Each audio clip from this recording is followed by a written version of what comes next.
Chapter 11:17. The Wu family, the Qin family, and the Wei family, have they lost their minds? In the Lu residence, Lu Luo, who had just received the news, had a dark expression on his face.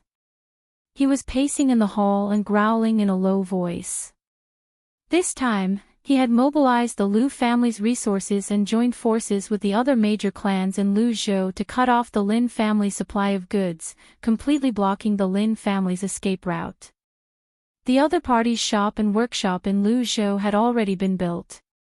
If there was no supply of goods, all the initial investment would be for naught. At this time, if he used another identity to negotiate with Lin Wanru, the result would be completely different from before. However, he did not expect that after a few days of gloating, the blockade he had formed with the major clans in Luzhou to seal off the Lin family would be torn open. The Wu family, the Qin family, and the Wei family were not as rich and powerful as the Lu family, but when they joined forces, the Lu family could not touch them easily. The problem was that they had previously promised him that they would unite to fight against the Lin family, who was an outsider. However, at the critical moment, they went back on their word, causing the Lu family to waste a lot of resources. Could it be that these clans were spies planted by the Lin family in Luzhou? Lu Luo asked with a dark expression, "What did they say?" One of the servants hesitated for a moment before saying, They said that they would be bastards if they didn't earn money. Thank you, young master, for giving them the opportunity to cooperate with the Lin family. Lu Luo almost spat out a mouthful of blood. He said furiously, bastards, they've been fooling me from the beginning. Shut up. A middle-aged man walked in from outside the door and glanced at Lu Luo. The latter immediately shut his mouth.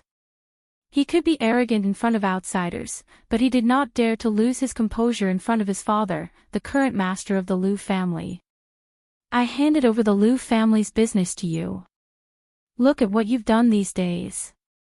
The middle-aged man looked at him coldly and said, the Lin family could not have come this far without the support of the third prince.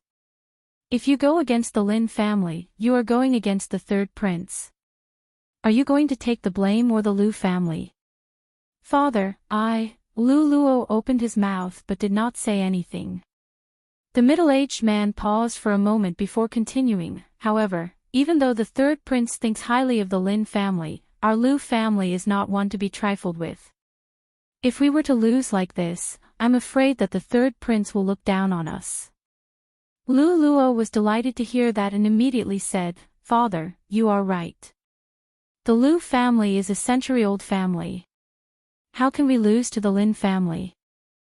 Why don't we? Before he could finish, the middle-aged man waved his hand and said, Put away your crooked tricks. The business world is like a battlefield.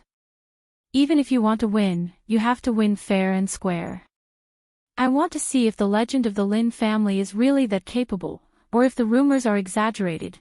Li Yi felt that the rumors about the Lin family's favored daughter were exaggerated. She did not care about anything these days. She was more familiar with Rui and the others than he was. Rui taught her the youth-retaining technique that he had tricked from old Taoist Yuan. She shared her beauty and skincare tips with them.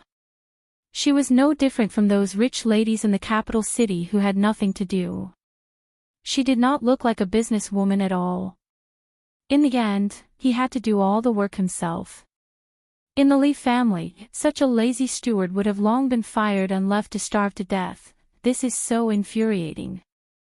Li Yi sat in the yard and browsed through the accounts. Lin Wanru's maid, Xiao came in and sat opposite him. She had her hair tied into two buns and looked sullen. Her angry look made her look a little cute. What's wrong? Li Yi asked casually. It's those people. The little girl put her hands on her hips, and the anger on her face had not dissipated. She said, We opened a clothing store, and they also opened a clothing store. They chose to open it before we opened our store, and they even cut the price by 10%. They are clearly trying to steal our business. Xiao had been with Lin Wanru since she was a child. She followed her everywhere and traveled with her. She was very familiar with some things in the business world. However, her mentality and character were still not used to the business world. A business war was a war without gunpowder. A large-scale business war, in terms of influence and power, was not inferior to a war. The difference was that a war was a real one. After the war, there would be a lot of corpses. After a business war, there would often be no bones left. If they do this, when we open in 2 days, there will be no customers. The little girl wiped her tears. She had been following the business expansion in Liuzhou from beginning to end. She had worked so hard for so long, but in the end, the peaches were taken by others. She felt so wrong that she was about to cry. Li Yi had a headache when he saw the girl cry.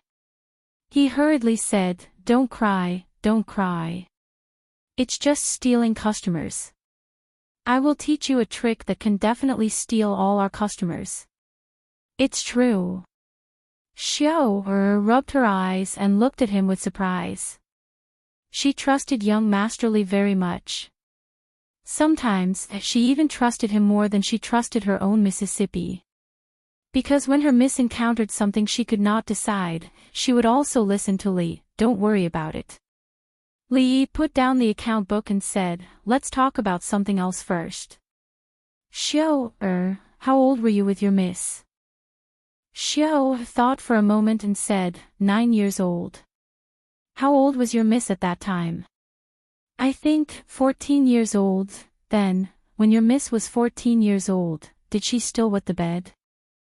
From the beginning, Li Yi saw Lin Wanru standing in the distance and looking at them from time to time. At a certain moment, she finally came over and asked, "You and Xiao, what were you talking about just now?" Li Yi said helplessly, "You didn't teach her how to deal with the Lu family, so I had to teach her myself." Lin Wanru still looked a little doubtful and asked, "That's all?" "That's all."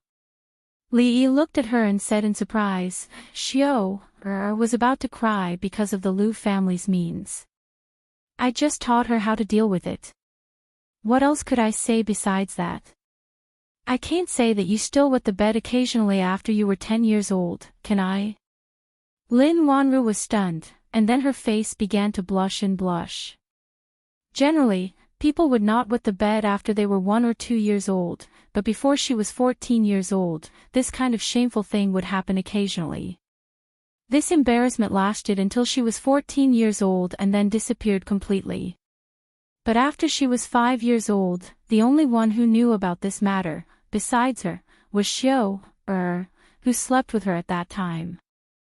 How long had it been? The 2 closest people around her had actually betrayed her at the same time. Xiao, she clenched her teeth and turned to the inner courtyard. A puzzled look appeared on Li Yi's face. Did he say anything wrong just now? What's the point of venting your anger on Xiao, If you have the ability, come at me. In the Lu family, Lu Luo held a piece of paper in his hand and asked uncertainly, "Do they really give this kind of thing all over the street?" The servant nodded and said, "Yes, young master. The shopkeeper and the shop assistant of their shop have a thick stack of it in their hands. They give it to everyone they see. The one in my hand was forced to me by them. It is said that they also recruited people and gave them 10 copper coins a day." Lu Luo looked at the paper in his hand and said with a smile, "They cut the price by 10% on the first day, by 20% on the second day, by 30% on the third and fourth day. Half a month later, they actually cut the price by 90%. He put the paper on the table and said mockingly, "They cut the price by 10%. Why didn't they give it away for free?" The Lu family gave 10% of the profit, so the number of customers in the shop had multiplied over the past few days. They had the idea of small profits but quick turnover. However, small profits but quick turnover did not mean that the lower the price, the better. 10% of the price was far lower than the cost price. The more they sold, the more they would lose. If the people of Luzhou bought their goods on the last 2 days, even if the Lin family was wealthy and did not care about the loss of Lu Zhou, they would still become a joke in the business world. What the proud daughter of the Lin family, the Hua Mulan of the business world. It turned out that it was all just a rumor. In half a month, get someone to buy a lot of the Lin family's goods. Lu Luo twitched the corner of his mouth and said, "They just opened for business and they already gave us such a big gift. They are too kind." Chapter 11:18. There were a few new clothing stores in Liuzhou. Almost everyone inside and outside the city knew about it. The news spread far and wide. It was no less than half a year ago when the provincial governor of Liuzhou was arrested for corruption, or when a group of bandits who had been harming the people for more than a decade were all beheaded by the government. Within a day, everyone knew about it. It was not entirely because the newly opened stores were cutting prices so much that it was unprecedented. The main reason was that no one had seen the overwhelming publicity on the streets and alleys of the city. Almost everyone in Liuzhou had a copy of the leaflet that was the size of a palm. There was more than one. After reading through the leaflet, the literate people knew that this was a big discount for the opening of the clothing store. After half a month, they could buy ready-made clothes and cloth at a low price of 10%. They had seen shops reduce prices for promotion, but they had never seen such a ruthless reduction. What was the difference between 10% of the price and giving it away for free? Those who could not read took the leaflet and asked others. They understood the general meaning. After asking, they were puzzled and in disbelief. A few days ago, the Lu family had cut prices by 10%. Many people already thought that they were taking advantage of the situation. Several stores were crowded with customers. The prices of these newly opened shops had been reduced to only 10%. Compared to the preferential treatment offered by the Lu family, the difference was nearly 10 times. It seemed to be somewhat inadequate. They did not have to worry that the other party would cheat them. The words on the leaflet were very clear. If they wanted to play tricks like raising prices first and then lowering prices, the government would not let them go. On the street, a woman took the leaflet from a shop assistant. After looking at it, she said in surprise, "In a few days, their clothes will be so cheap. If it's true, we have to buy a few more." The man next to her said in surprise, "Didn't you just buy a few days ago? Why are you still buying?" The woman rolled her eyes and said, "Those are from the Lu family." "How can the Lu family's things compare to the Lin family's? I've been looking forward to their store opening in Liuzhou for a long time. The prices are so cheap. It would be a waste not to buy them." The man hesitated for a moment and asked, "You bought so many clothes. Can you wear them all?" "I'm a woman. What's wrong with a woman buying a few beautiful clothes?" The woman looked at him and said with dissatisfaction, "Besides, no matter how many clothes I buy, aren't they all for you to see? What about me? You're a scholar, but you don't even know how to calculate. Buying a piece of clothing from the Lu family is equivalent to buying 2 or 10 pieces of clothing from the Lin family, but it's not even as beautiful as the Lin family. If I buy it this time, I won't have to buy it again this year. Do the math, how much money can you save? What about me? Do you not love me anymore? No, you didn't even buy me clothes. You really don't love me anymore. Did you fall in love with some vixen? Then let's buy it," the man sighed. The Lin family, the Lin family, the Lin family's underwear, the Lin family's perfume and soap, the Lin family's ready-made clothes, and the money he earned from selling his paintings were all given to the Lin family. Fortunately, although his wife spent a lot of money, she always kept her word. If she said she wouldn't buy it this year, she wouldn't buy it again this year. However, it seemed that there were only 2 months left this year. Before the Lin family's ready-made clothes shop opened for business, it had already attracted the attention of countless people. Regardless of how many people would patronize it, at least it was the first time in history that a few small shops could cause such a sensation. On the first day of the shop's opening, several shop assistants and shopkeepers were anxiously waiting, but there were only a few customers. Most of the people who came to take a look were asking if the 90% price reduction in half a month was true. Not a single person was really willing to buy. When the Liu family cut the price by 10%, the shop's threshold was almost trampled to pieces. Now that they had the same price as the Liu family, the shop was deserted. Comparing the two, it was really sad. "Sir, what are you looking at?" Seeing someone come in, a shop assistant hurriedly greeted him. "I heard that your shop will reduce the price by 90% in half a month." The man looked at the shop assistant and asked doubtfully, "Is it true?" "Absolutely." The shop assistant smiled and asked, "Sir, do you want to look at clothes?" "What do you want to look at?" The man glared at him and said, "Do you think I'm stupid to spend the money of 9 clothes to buy one? Why don't I come back in half a month?" "Sir, take care." Watching the customer leave, the shop assistant's face showed a polite but not awkward smile. "It's over." He walked in front of a manager and said, "If they all come back in half a month, we will lose a lot."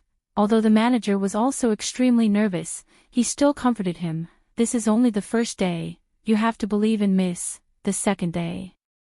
All the clothes in the shop were 20% off. There were more customers entering the shop than yesterday, but still no one was willing to buy. The third day, the fourth day. All the clothes and fabrics were sold at 30% off. There were more customers entering the shop, and a few people were willing to buy, but it was only a small number. Several shops added up only sold a dozen pieces. The Liu family. Ha ha ha. Liu Luo couldn't help but laugh. In the past few days, he had been paying attention to the situation of the Lin family's shop, so he was very clear about the situation there. The Liu family's main business was the silk fabric business. He was very clear about the profits. Once the price was cut by more than 50%, it would be a business that would definitely lose money. The more they sold, the more they would lose. What would they earn? Their reputation. He wanted to learn from the Liu family's methods, but he failed. He just had to wait for the Lin family to become a joke in Liuzhou. At that time, he would like to see how that Lin Wanru could be arrogant in front of him. Liu Luo laughed happily, but Xiao was about to cry. What should I do? She anxiously paced around in the yard. This was the fourth day. More and more people entered the shop, but only a few were willing to buy. If this continued, the price would continue to drop, and they would lose money. Li Duan ran over with 2 candied haws in his hands. He handed one to her and said, "Sister Xiao, don't worry. This candied haw is for you." Xiao was not in the mood to eat the candied haw, so she returned it to Li Duan. Li Duan couldn't eat too, so he reached out and handed it to her again. "Aunt Lin, this is for you." "Thank you, Duaner." Lin Wanru didn't refuse. She took the candied haw and gently took a bite. She looked at Xiao and said, "Don't worry. You'll know tomorrow." Li knew that there was still someone who understood him. The 60% discount was actually a critical point, and this had been proven in the future. Not everyone had the patience to wait for half a month. The discount price seemed very tempting, but in fact, before that, all the goods would be sold out at around 50% off. In fact, it was up to the merchants themselves to decide whether the goods were sold out or not. At that time, the Lin family had quickly opened up the market in Lu province. They used some marketing tactics from time to time. The Lin family ate the meat, while the Liu family and other families could only drink the soup. When they were in Feng province, he had already taught Miss Lin about these tactics. If she hadn't been busy learning how to be beautiful from Rui, she wouldn't have had to do it herself. She could have completely destroyed the Liu family. In comparison, the tactics he taught Xiao, this time were very gentle. 2 women walked out of a clothing shop in the Lin family. The woman on the left looked back and said, "That fairy dress is so beautiful. I must buy it when it's 50% off." The woman on the right smiled and said, "Great, I like it too. It'll be 50% off in 2 days, so we can buy 2 different sets. We'll come again on that day, sure." That's settled then. The next day, all the goods in the Lin family's clothing shops in Lu province were sold at 40% off. Chapter 11:19. Everyone, please line up outside. Don't push, don't push. There are too many customers, please forgive us. The supply is limited, each person can only buy 5 pieces at a time, 5 pieces at a time. Even though they were greatly understaffed, there were still a few workers maintaining order at the entrance of the clothing stores. Outside each store, there was a long line of customers. Even in the stores on both sides of the same street, the customers lined up together. 2 days ago, when the Lin family store reduced the price by 30%, many people were still in a wait-and-see state. After all, the price would be reduced by 10% every 2 days, and no one wanted to spend more money for nothing. But today, when the price was reduced to 60%, everyone couldn't sit still.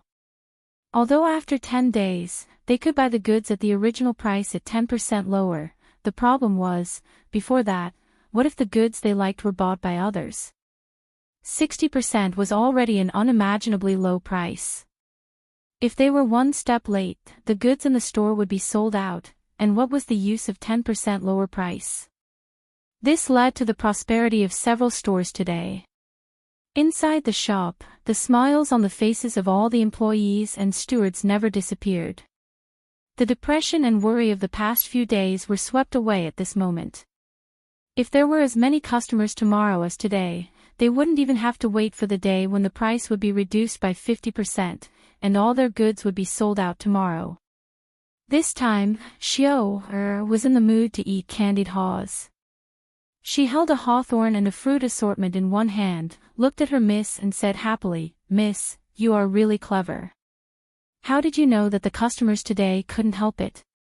Only then did she know why her miss asked several stewards to urgently transfer goods to the neighboring states of Lu province a few days ago. She had been with her miss for so many years and had seen many scenes, but it was the first time she saw the scene where the whole city people were frantically buying. Ahem.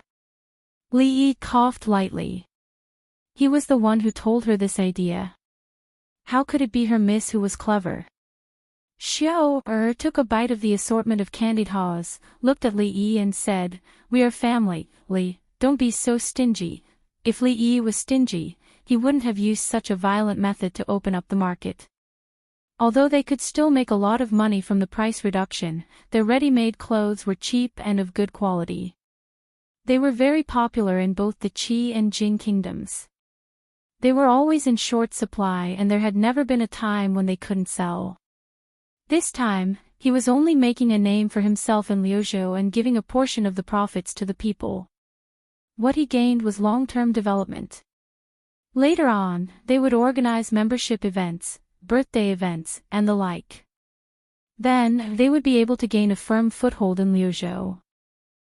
It took me some time to transport the outdated models from the other states. After the influence of the past few years, some of the common people in the Jing kingdom and the Qi kingdom had learned to follow the fashion trend. The ready-made clothing stores would also introduce new styles in time. Those outdated styles would be eliminated and lowered to a lower level. Then, they would target the low-end market and sell them at a low price. Li Yi thought for a moment and looked at Lin Wanru. He asked, "You're not thinking of canceling the limit of 5 pieces per person, are you?" "Not at all." Lin Wanru shook her head and said, "I just feel that 5 pieces is too few. Many customers have objections. Why don't we change it to 500 pieces? Li Yi thought for a moment and asked, "Won't this be too much?" Lin Wanru sighed and said, "If we don't go too far, they will go even more. Don't offend women, especially smart women." Li Yi concluded another life philosophy. It had been a day since the Lin family's shop reduced prices by 50%. Luo looked at a servant with a gloomy face and said, I told you to get more people to line up. What are you doing? The servant looked bitter and said, Young master, you told us to go earlier. I got up before dawn, but who knew that there would be a long line in front of their door? Luo looked at him and asked expressionlessly, Are you blaming me for not thinking it through? I wouldn't dare. The servant hurriedly shook his head and said respectfully, Young master, from tomorrow onwards, each person can buy at most 500 pieces. I won't sleep today. After they close tonight, I'll bring some people to guard their door. This time, there won't be any problems. If there's a problem this time, don't come to see me again. Don't worry, young master. The Lin family's ready-made clothing store had been selling at half price for a day. After the craze 2 days ago, the number of customers did not decrease. Instead, it increased. However, the people who got up before dawn the next day to line up realized something. A group of people with straw mats and quilts wrapped in them were sitting in front of the big stores. It seemed that they had been here since last night. This scene naturally made them speechless. It was already very cold at night in Lu province. To actually line up since last night just to buy a few pieces of clothing, this was more than crazy. It was a little crazy. Even the shop assistant who opened the store in the morning was shocked. After the store opened, those people threw the straw mats and quilts aside and swaggered into the store. Because the store space was limited, only about 10 people could enter at a time. The shop assistant smiled and asked, Sir, please take a look first. Call me if you like anything. The first man who entered the store waved his hand and said, I'll take all of these in your store. At the same time, the same situation happened in all the big stores of the Lin family. Chapter 11:20. Sir, how many did you say just now? The shop assistant was startled and asked with some uncertainty. 500. The man frowned and said, I want all of these in your shop. If it's not enough, I'll make up for it. The shop assistant looked troubled and asked, Sir, if you want to buy 500 pieces, what about the customers behind you? What does it have to do with me? The man looked at him with dissatisfaction and said angrily, Hurry up, my time is precious. Sir, cut the crap. Are you selling or not? Yes. A steward came over and nodded heavily. He ordered the people behind him, wrap them all up. After that, he pointed to another person, You go and urgently transfer a batch of goods from the warehouse. The clothes in the shop were quickly packed and valued. Another shop assistant moved the new goods from the warehouse and hung them up again. A shop assistant walked to the second person and said, Sir, please take a look first. No need. The man waved his hand and said, Pack them all up and make up for 500 pieces. The steward hesitated for a moment and said, Sir, if you pack them all up, we won't have any stock in the shop. That's none of my business. The man shook his head and said, Since you're open for business and you've set the rules, I want 500 pieces. Not one more, not one less. Just tell me if you're selling or not. The steward looked at him and thought for a moment. He nodded and said, Yes. Some customers behind them were dissatisfied. What's wrong with you? You bought all of them. What should we do? Yes, you're not following the rules. Shopkeeper, you can't sell them to him. Hearing the objections of the customers behind them, a few strong men stepped forward and asked, Who said we're unreasonable just now? As the few of them stepped out, a terrifying aura pressed down on them. These people were obviously in cahoots. The few people who spoke just now immediately shut their mouths. The man turned around and said, What are you waiting for? Pack them up. Outside the shop, the people who were still waiting in line were already in an uproar. What are they doing inside? Why haven't they come out after so long? Those inside, hurry up. There are so many people waiting outside. The crowd was in an uproar for a long time before the manager came out again and said apologetically, I'm really sorry, everyone. All the stock in this store, including a batch of goods that were urgently transferred from the neighboring province, have been bought by the previous customers. A shop assistant came out and placed a sign that read, "Sold out," at the entrance of the hall. There was a moment of silence in the crowd, followed by a monstrous uproar. "What is this? We came here before dawn to line up, and now you're telling me there's no stock." The shelves were full just now. There were only a few people in front, but they've all been bought out. Who are they trying to fool?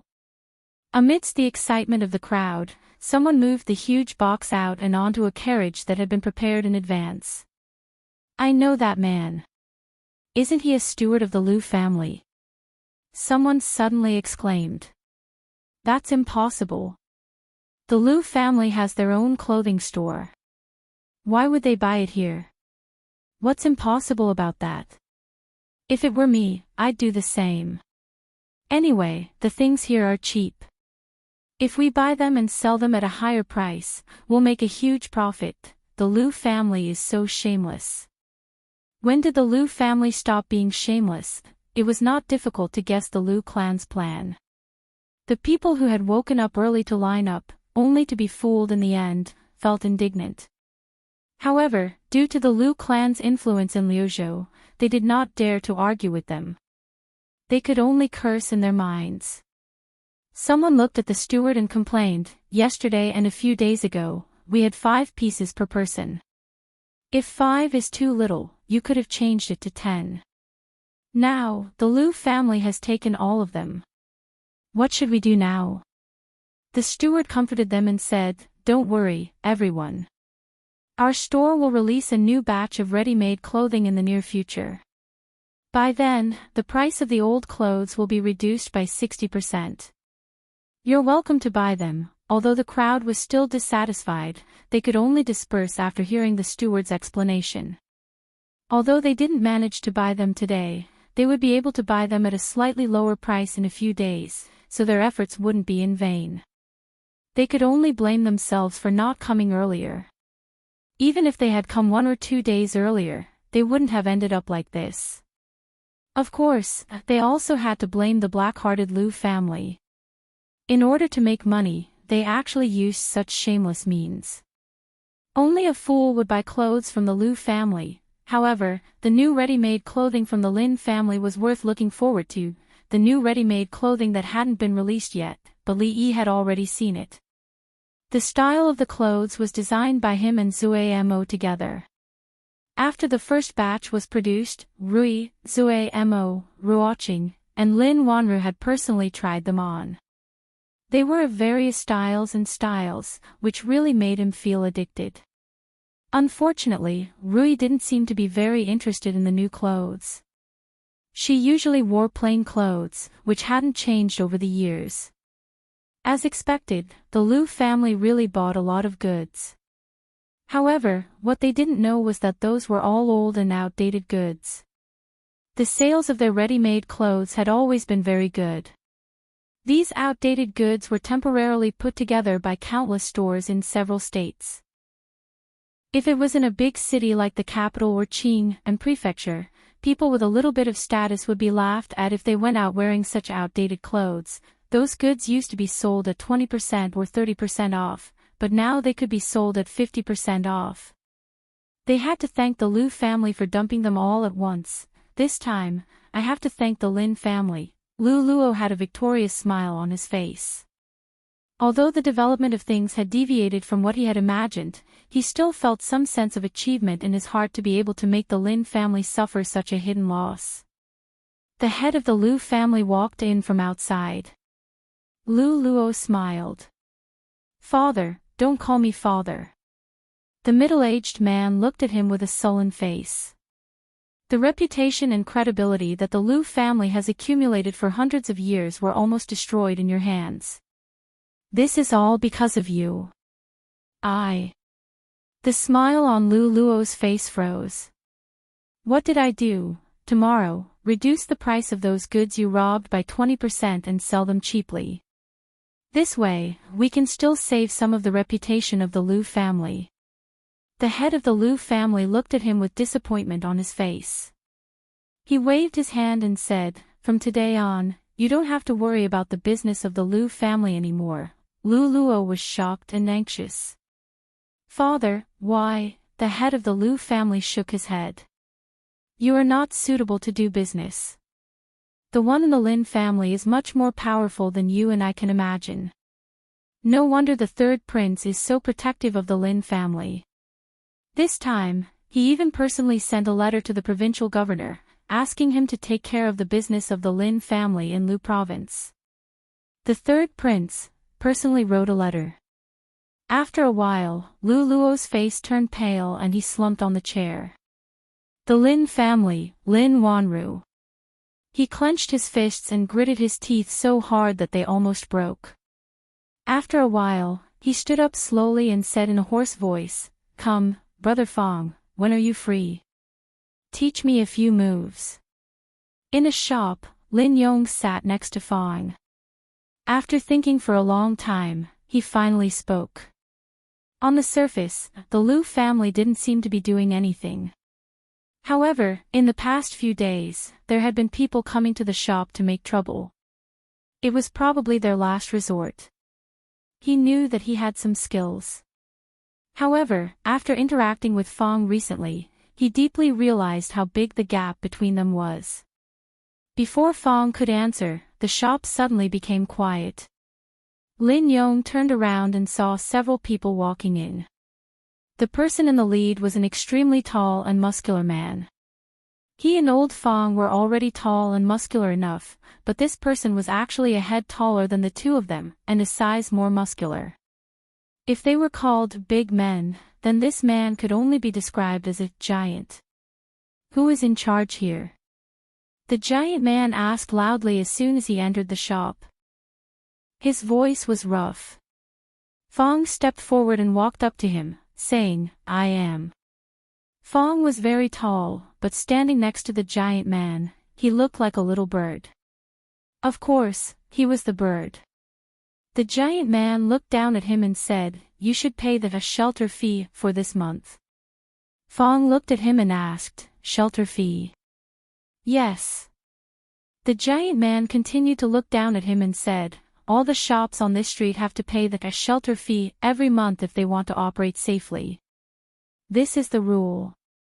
Didn't you ask about it when you opened the shop?" Fong looked up at him, thought for a moment, and asked, "What if we don't pay?" "Don't pay?" The giant man sneered, grabbed his collar, and slapped the shelf next to him. The shelf suddenly shook. The giant man looked at him and said in a cold tone, "Do you know that a person like you, I alone can, paw?" Fong also slapped the shelf. The shelf didn't shake much, but when he took his hand away, there was a handprint on the shelf. He looked up at the giant man and asked, "What can a person like me do?" Looking at the deep handprint on the shelf, the muscles on the giant man's face visibly twitched. "Big brother, which gang do you work in?" He let go of Fong's collar, gently helped him smooth the wrinkles on his clothes, and said with a smile, "An expert like you can beat 10 of me." Chapter 11:21. The Lu family helped the Lin family clear the backlog of a few states, and the next day, they sold them out at a very low price, almost as if they were free. It seemed to be more generous than the Lin family's promotion a few days ago. It showed that there were smart people in the Lu family. In fact, for a large clan like the Lu clan to be able to last for decades and even survive the change of dynasties, if they weren't smart enough, they would have long been swallowed up by others, not even their bones would be left. The Lu family was different from the Lin family. The Lin family was a pure business family, while the Lu family only dabbled in business to accumulate wealth and support the family to do more important things. Business was not the foundation of their family. It was normal for a big family to hand over the family business to a younger generation who was not the eldest son of the legal wife. This time, they lost some money, but they won back their credibility. The money was nothing for the Lu family. The head of the Lu family came to the Lin mansion to apologize in person today. He said that everything that happened these days was made by Lu Luo alone and it didn't represent the position of the Lin family. He had punished Lu Luo severely and hoped that the Lin family wouldn't take it to heart. To show his sincerity, he also brought some expensive gifts. Li Yi estimated that the value of those gifts was several times the loss of the Lu family this time. After the head of the Lu family left, Li Yi was wondering whether all the big families in the Qi kingdom were so polite and kind. At this time, the provincial governor of Liuzhou came to visit. Although the provincial governor didn't bring any gifts, his attitude was better than that of the head of the Lu family. He said that if the Lin family encountered any difficulties in Liuzhou, they could just ask him. As the governor of Liuzhou, he would never let the Lin family suffer. Li Yi didn't believe that the head of the Lu family and the provincial governor came to show goodwill to the Lin family because they had nothing better to do. There must be some other reason. Lin Wanru walked over and sat opposite him. She said, "These years, almost every time the Lin family went to a province, it was like this. Every time we go to a province to expand our business, the third prince will personally write a letter to the provincial governor of that province. Among these people, there are people who are originally on the third prince's side, and there are also people who are not willing to offend him for these things. Thus, in the past few years, we have traveled all over the Qi kingdom without meeting any major obstacles." Lin Wanru looked at him and asked confusedly, "What did you say to the third prince when you left Fengzhou?" "Nothing," Li Yi said in surprise. "I just asked him to take care of the Lin family. These years, the third prince had done more than just take care of the Lin family." Lin Wanru stared at Li Yi. She didn't believe that the third prince would spare no effort to support the Lin family just because of what he said years ago. "Maybe it's because I helped him before." Seeing that Lin Wanru was looking at him, Li Yi thought for a while and said, "Once, your first prince sent an envoy to the Jing kingdom, saying that he wanted to unite with our princess royal by marriage. The princess royal is very good at governing the country and is very important to the Jing kingdom. Of course, I didn't agree. You also know that if Xiao Jing marries the Jing kingdom, the third prince will have no hope at all. I helped him indirectly that time. I think, maybe it's because of this reason." In detail, Li Yi and Zhao Yi weren't considered friends. Back then, Zhao Yi brought a group of subordinates to humiliate the Jing kingdom, but Li Yi returned the favor. However, not only did Li Yi not hate him, but he treated him with respect everywhere. This was a person who truly did great things. Zhao Yi was really a person with charisma. Even though they were enemies, Lin Wanru couldn't feel any hatred toward him. He had helped the Lin family so much, and he had helped himself so much, but Lin Wanru couldn't do anything for him. To be honest, Li Yi felt a little guilty.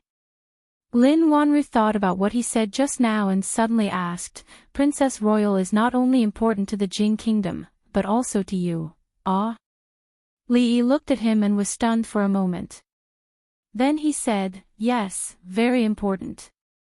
We are best friends." Lin Wanru looked at him and suddenly asked, "Am I your friend?" Lin Yong was originally passing by the two of them, but when he heard these words, he suddenly stopped in his tracks. Then he turned around and looked at him with worried eyes. Young Master Li's answer was simply not using his brain. If he answered yes, then Miss Lin and the Princess Royal of the Jing Kingdom were both his friends. He just said that the Princess Royal was his best friend. Didn't it mean that in his heart, Miss Lin was not as good as the Princess Royal? If Miss Lin was unhappy because of this, all the efforts he had made before would be in vain. If he answered no, it meant that he only regarded Miss Lin as a steward. Wouldn't Miss Lin be even angrier? He showed an extremely worried expression on his face. No. Li Yi shook his head decisively. Lin Yong was stunned and couldn't believe his ears. Lin Wanru's expression didn't change much. She looked at him and asked doubtfully, "Why?" "If it's a friend, it's not easy to make a move." Li Yi looked at him and thought for a moment. He asked, "If you can't get married in the future, will you really not consider living with me?" Lin Yong sighed and shook his head. He turned around and left. Brother Fong was right about one thing. It was something that was set in stone. He shouldn't worry about it. The young miss never asked others if they were friends. Brother Lee was also very skilled in dealing with her. There was really no need for her to worry about the matter between the two of them.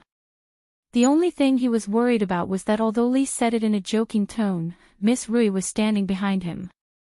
Would she be unhappy when she heard it? In fact, as soon as Lee said that, he realized that he had made a mistake. He said that Mingzu was his best friend. If Lin Wanru asked him if she was his friend, he wouldn't be able to answer this question. He didn't expect that she would actually ask. Fortunately, Li Xian wasn't here. Otherwise, things would be more troublesome. Fortunately, he was quick to react and used this half-joking, half-serious tone to resolve the awkwardness. As expected, a smile appeared on Miss Lin's face. Li Yi once again felt that he was very quick-witted.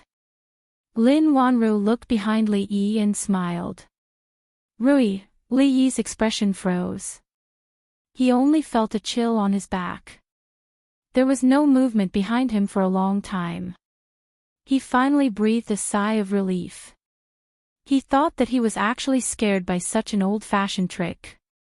It was really. A pair of hands were placed on his shoulders, followed by Rui's pleasant voice. Is it easy to lay hands on my wife's younger sister?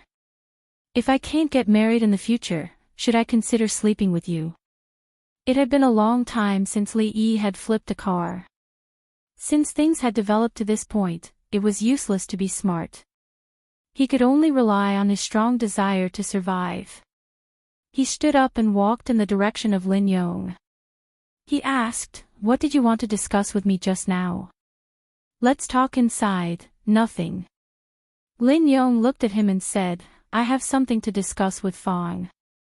"I'll leave first." Lin Wanru stood up and walked over. She held Rui's arm and said, "I saw a set of clothes today. It suits you very well. I brought it back. Let's try it on in the room." Facts proved how important it was to have a qualified wingman in a battle. Some seemed to be wingmen, but in fact, they were spies arranged by the opponent in their own camp. When you were up, down, left, and right, they would aim their machine guns at your engine. Li Yi decided to entrust Fong to educate Lin Yong. Fong had just pulled Lin Yong to sit down when someone walked in from outside and said loudly, "Lin Yong, where's Miss Lin?" Lin Yong turned around and looked at the fat man who walked in. He said in surprise, "Fatty Qian, why are you here?" "Don't mention it. My father asked me to come to Liuzhou to expand my business and learn more from Miss Lin," the fat man said. He looked at Li Yi with a trace of doubt on his face. He suddenly asked, "Brother, have we met somewhere before?" Li Yi turned to look at Lin Yong and asked, "Do you have a copper coin?" Chapter 11:22. Li Yi had a deep impression of this young man named Xian Duo. Ever since he came to this world, he had only worried about money twice. The first time was when he first arrived at Willow Leaf Village. In order to feed his family, he ran around every day and tried all kinds of methods. The second time was when he was in Fengzhou. Mississippi Liu was injured. They were penniless and needed tens of thousands of taels of silver to buy medicine. Fortunately, they survived both crises safely. The first time was because he thought of many ways to make money, including selling paintings, candied fruits, and rui nectar. The second time was because he met the boy of wealth. The boy of wealth. If Qian Duo hadn't been so generous, he wouldn't have had so much money to buy those precious herbs. Mississippi Liu's illness wouldn't have recovered so quickly. Even though they had exchanged the goods and money at the time, Li Yi still owed him a copper coin in cash. He owed him for 5 years. He didn't like to owe favors, especially to men. He didn't like to owe money either. At first, Qian Duo only felt that the young man was familiar. Although he had never seen him before, he felt a sense of familiarity at first sight. It seemed that they had known each other for many years. Until he heard his voice, until he caught the coin. He finally understood that the person in front of him was the brother who had a great impact on his life and pulled him from the wrong path to the right path.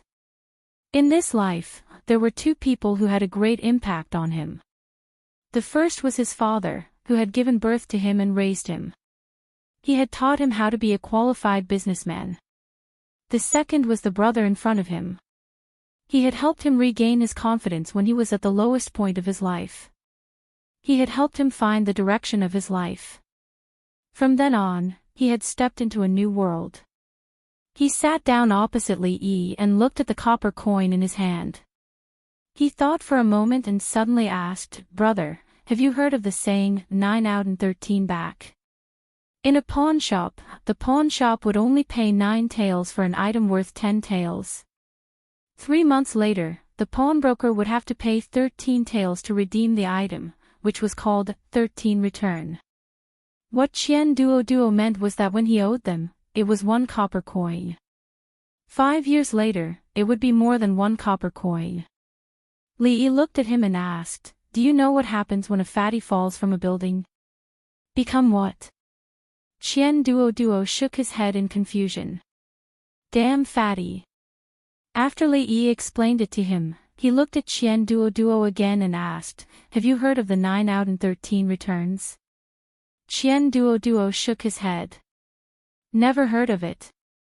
The relationship between the Lin family and the Li family was only known to a limited number of people. However, the relationship between the Lin family and the Qian family was known to almost everyone in the Qi kingdom. It was not clear to outsiders whether the Lin family or the Qian family was wealthier. In any case, there were not many families that were wealthier than both of them. Starting from a small Feng state city, the Lin family and the Qian family had been supporting each other for the past few years. To be precise, when the Lin family was still a small family, the Qian family had started to use their family's resources to support the Lin family. Later on, the two families advanced side by side and benefited from each other. Step by step, they became the two giants in the business world of the Qi kingdom. Feng state, where the Lin family was located, was Xiao Yi's territory. Back then, Li Yi had only asked him to take care of the Lin family. He did not expect him to be so honest. In just a few years, he had pushed the Lin family to where they were today. The Qian family had contributed a lot to this. Li Yi had long heard from Lin Wanru that the Qian family had provided a lot of support to the Lin family from the beginning. The god of wealth, Qian, lived up to his reputation. 5 or 6 years ago, he had made his business the largest in Feng state. In recent years, he had followed the third prince to the capital and made his business the largest in the Qi kingdom. Even the current Lin family was not as rich as the Qian family. As the only son of the god of wealth, Qian Duo naturally attracted a lot of attention. However, what attracted the most attention was not the background of the Qian family, nor was it his extraordinary talent in business. It was the fact that every time he went to a place, the local scholars would tremble with fear. Some of the more famous ones would even avoid him and not appear within a 10-mile radius of him. On the contrary, the brothels all over the country were especially welcoming to him. This was not only because he was generous and often spent a lot of money, but also because he was acquainted with the legendary #1 scholar in the Jing kingdom. This matter had become a common knowledge in the Qi kingdom. Qian Duo had once become famous in the Qi kingdom because of more than 10 excellent poems. Although it was later found out that those poems were written by someone else, this someone was not just any random person. He was the #1 scholar in the Jing kingdom. His poems were not only widely spread in the Jing kingdom, but also known by everyone in the Qi kingdom. Zhao Xiuwen, the sage of poetry in the Qi kingdom, once said bluntly in public, "Today, there is only one stone. Li Yi alone has 8 stones. I have 1 stone, and the whole world has 1 stone." Although the possibility of Zhao Xiuwen boasting after drinking could not be ruled out, for Zhao Xiuwen, who had always been extremely conceited about his talent to say such words, it was clear to see how much he admired the #1 scholar in the Jing kingdom. Moreover, almost every scholar in the Qi kingdom had a copy of Li Yi's book of poems. Before someone could produce more poems than him, and of better quality, no one had the right to refute Zhao Xiuwen's words. Of course, this had nothing to do with Qian Duo, because his poems were all given to him by others. In the beginning, many scholars expressed an extremely disdainful attitude towards this, labeling Qian Duo as a big idiot, a plagiarist, and shameless. Later on, for some unknown reason, no one dared to say such things. Now, in the hearts of scholars, Qian Duo was no less than a demon that could stop a child from crying at night. It was said that when a few famous scholars in Lu province heard that he had arrived in Lu province, they fled the state capital overnight and built a hut to live in. These were all things that Li Yi only found out later. In the end, Qian Duo did not dare to play the game of 9 out of 13 returns with him. He was discussing something with Lin Wanru on the other side. Lin Yong looked over there, and after a moment, he retracted his gaze, shook his head, and said, "This young Master Qian is really strange."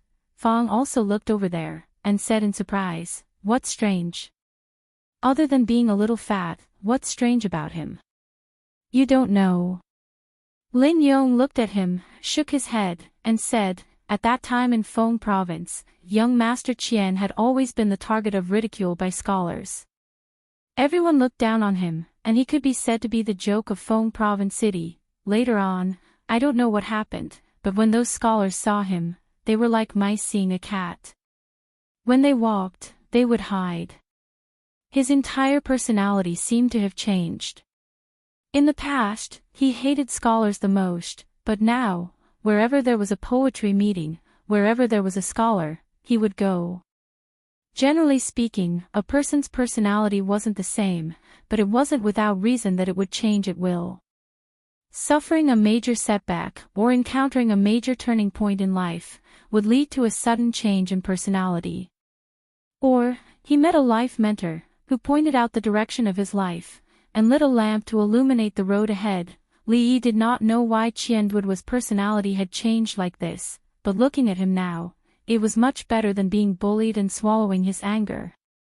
As for the sudden change in the scholar's attitude towards him, he did not know whether it was related to other things. In the early years, Lin Wanru would occasionally write to him, and she would mention some strange things in Feng province city. Chapter 1123. The business of the Lin family and the Qian family were closely related in many ways. According to Qian Duo, the reason why he came to Liuzhou was that his father, the god of wealth Qian, felt that Miss Lin was very good at doing business and asked him to come over to learn some things. Qian Duo was the son of the god of wealth Qian, but he did not inherit the god of wealth Qian's ability to make money.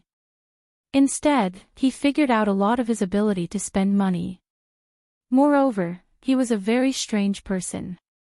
When he was generous, he would spend a lot of money without batting an eyelid. When he was stingy, he would remember a copper coin for 5 years, and he still remembered Zhou Qian. 9 out, 13 back. Qian Duo and Lin Wanru talked for a while. When he walked over again, he suddenly stopped in front of Li Yi and bowed to him. Li Yi said in surprise, "What are you doing?" Qian Duo looked up at him and said seriously, "Brother Li has given me a new life. I deserve this bow." Fang and Lin Yong looked at him and then at Li Yi in surprise. Fang didn't know Qian Duo, but Lin Yong knew him a long time ago. However, he didn't know when the Li brothers had given him a new life. Li Yi waved his hand and said, "It's a small matter. You don't have to be so polite. It's a small matter for Brother Li, but it's a big matter for me." Qian Duo shook his head and said solemnly, "Brother Li once told me that money should be spent wisely. In the past, I spent 1,000 taels of silver, but I couldn't win the smile of the prostitutes in the brothel. Instead, I was laughed at by those poor scholars. Those years, I was really bitter. Qianduoduo's tone was sad. Speaking to this point, his tone changed and he said, later, after Brother Li's advice, every time I went to a place, I spent 100 taels of silver, and I could subdue all the idlers in the city. Whoever laughed at me, I let them beat them up. I spent another 100 taels of silver, and I could spread the news that they visited prostitutes without paying. I spent another 100 taels of silver, and the whole city knew that they didn't pay for prostitution. I spent another. Stop. Seeing Qianduoduo's spittle flying, Fang and Lin Yang's eyes began to change. Even Lin Wanru came over. Li Yi hurriedly reached out and stopped him from continuing. If he allowed him to continue slandering him out of thin air, his lifelong reputation would be ruined in a day. At that time, how old Fang and Lin Yong would think of him wasn't important. How did Miss Lin see him? Her impression of him had worsened. What if he couldn't make a move against her in the future? Qianduoduo didn't continue. He bowed to him again and said, I've always wanted to say thank you to Brother Li in person. I've finally waited for you today. To Li, Chio, but to him, Qianduoduo, this was the light that tore open the darkness, and it established a new direction for his life. It allowed him to be reborn, to hold his head high, and to become a new man. Kindness was akin to giving him a new lease on life. Lin Wanru looked at Li Yi with interest, as if she was getting to know him all over again. Li Yi took a deep breath, looked at Qianduoduo, and changed the topic. You said you just came from the capital. How is the situation in the capital? Is the third prince doing well? The third prince has always been good. Qianduoduo nodded and said, regarding how to deal with those sanctimonious so-called scholars, I have accumulated some experience in the past few years and have many new ideas. Brother Li, do you want to hear them? No, I'm not interested. Li Yi shook his head and said, why don't you tell me the situation in the capital in detail? How is the fight between the third prince and the first prince going? Qianduoduo was very regretful. He was very experienced in dealing with those sanctimonious beasts in human clothing. Brother Li was clearly his bosom friend, his guide, but he had to say these words that went against his heart. He could only sigh and say, the third prince and the first prince should be evenly matched right now. The information that Li Yi got from others was naturally not as good as Xiao Yi's. Although the god of wealth Qian was not an official, Xiao Yi had countless counselors around him, but no one could replace the god of wealth Qian. He was Xiao Yi's god of wealth. Whether it was governing the country or rebelling, he could have no one by his side, but it was impossible for him to have no god of wealth Qian. Even Li Yi admired Xiao Yi's accuracy in judging people. Not only was he accurate, but he was also good at using people. He could use his charisma to make those people loyal to him. Since ancient times, those who achieved great things all had this quality. Although Li Xian was the emperor of the Jing kingdom and the master of the most powerful country in the surrounding area, he was far behind Xiao Yi in terms of personal ability, governing the country, and using people. However, Li Xian also had his charisma. His charisma was foolishness. This kind of foolishness was fully revealed when he broke into the king of Shu's mansion alone and slapped Qin Yu in the face, and when he violently beat up the king of Shu with him in front of the civil and military officials. However, a fool had a fool's luck. Therefore, his life was smooth and he easily reached the peak of his life. Compared to a smart person like Xiao Yi, Li Yi preferred the foolish Li Xian. Xiao Yi was indeed very capable. This ability was shown when he was young. He managed the remote Feng province into a prosperous place second only to the capital of the Qi kingdom. He had countless talents around him. Although he was not the crown prince, he had won the support of more than half of the officials in the imperial court. He could compete with the crown prince for the supreme position. It could be said that the current him was the most dazzling star in the night sky of the Qi kingdom. Most of the younger officials in the imperial court and officialdom of the Qi kingdom had been recruited by Zhao Yi. Due to several incidents, the first prince had lost the support of the people. However, the crown prince was still the crown prince. He still gathered a group of conservative old officials around him. Although the number of people was smaller, each of them held a high position and held great power. Their influence was more or less balanced with the third prince's. Nowadays, the emperor of the Qi kingdom was no longer involved in the affairs of the imperial court. The first prince was in charge of the affairs of the imperial court while the third prince exercised the power of supervision. Both sides competed with each other. Whenever one side lost its balance, the emperor of the Qi kingdom would step in and intervene until the balance was restored. When Li Yi learned about these things from Qian Duo, he had a rough idea of the emperor of the Qi kingdom's thoughts. The emperor was balancing the powers in the imperial court. As long as one side was too powerful, the emperor might not live to the day he died of old age. He was also sharpening his blade. It did not matter whether Zhao Yi was the blade or Zhao Jing was the blade. Both of them had scruples. Only when they had scruples could they grow.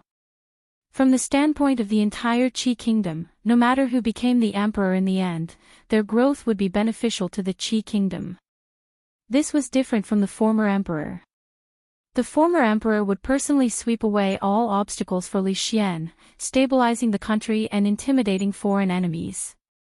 Then, he would hand over this great land to him in one piece. As for the former emperor himself, he would not be able to see the empire he had conquered.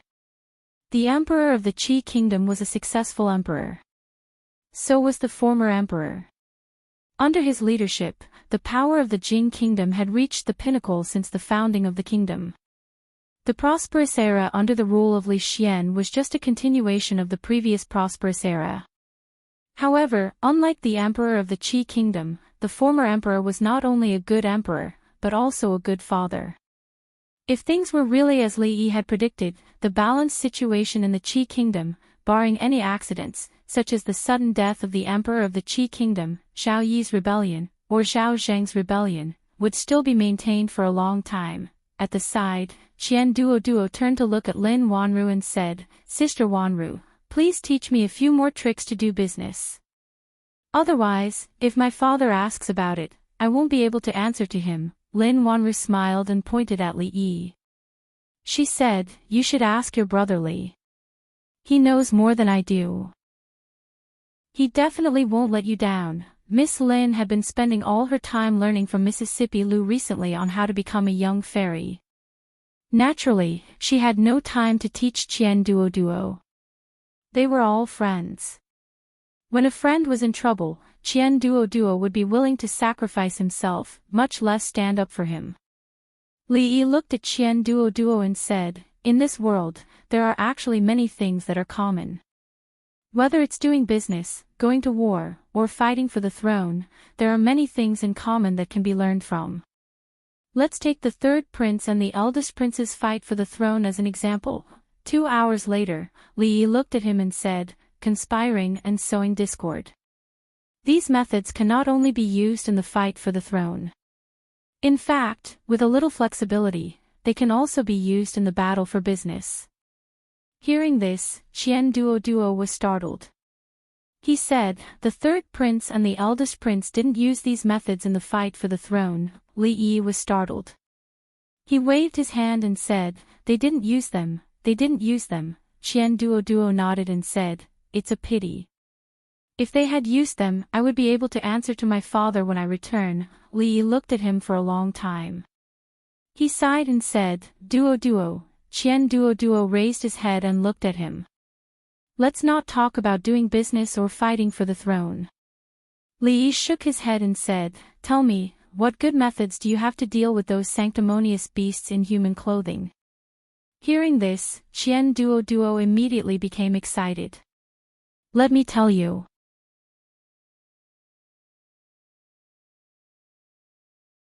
Yang Yanzhou and Zhao Xuan cupped their hands to him at the same time and said, "Let's talk inside." "Father, the tea is here."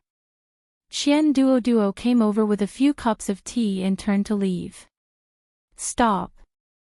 The god of fortune Qian glanced at him and said, if I die, the Qian family will be handed over to you. You just stand here and listen. Learn more from the two adults. Qian Duo scratched his head. Father, didn't you not let me learn from those scholars? You said that they only rely on their words and have no ability. Sister Wanru alone is worth thousands of them. Shut up. The god of fortune Qian glared at him, looked at the two people in front of him, and said, what orders does the third prince have this time? Yang Yanzhou and Zhao Xuan's expressions were calm. They were used to this young master Qian talking like this. When it came to making money from doing business, the two of them added up. Thousands of them might not be as good as the god of fortune Qian and Miss Lin. Although the entire Qi kingdom only had one Miss Lin, they still couldn't refute it. Zhao Xuan coughed lightly and said, it's like this. Recently, when His Highness sent people to check the accounts of the Ministry of Revenue, he found some problems in some places.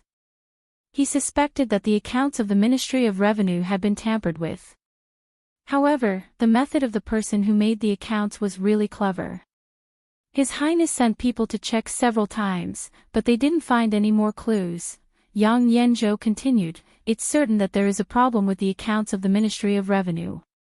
They are so careful to hide it. There must be a bigger problem. The minister of the Ministry of Revenue is the Crown Prince's man. If we can take this opportunity to bring him down, it will be like cutting off one of the Crown Prince's arms. If we can take this opportunity to help our people get promoted, it will be of great help to His Highness. The god of fortune Qian looked at them and asked, you want me to help check the accounts? Yang Yanzhou and Zhao Xuan nodded at the same time. The god of fortune has a discerning eye. Anything related to money, no matter how strange it is, can't escape your eyes. I got it. The god of fortune Qian nodded and said, now His Highness and the Crown Prince are evenly matched. The courtiers on the Crown Prince's side are deeply trusted by him and are loyal to him. It is impossible for them to be used by me.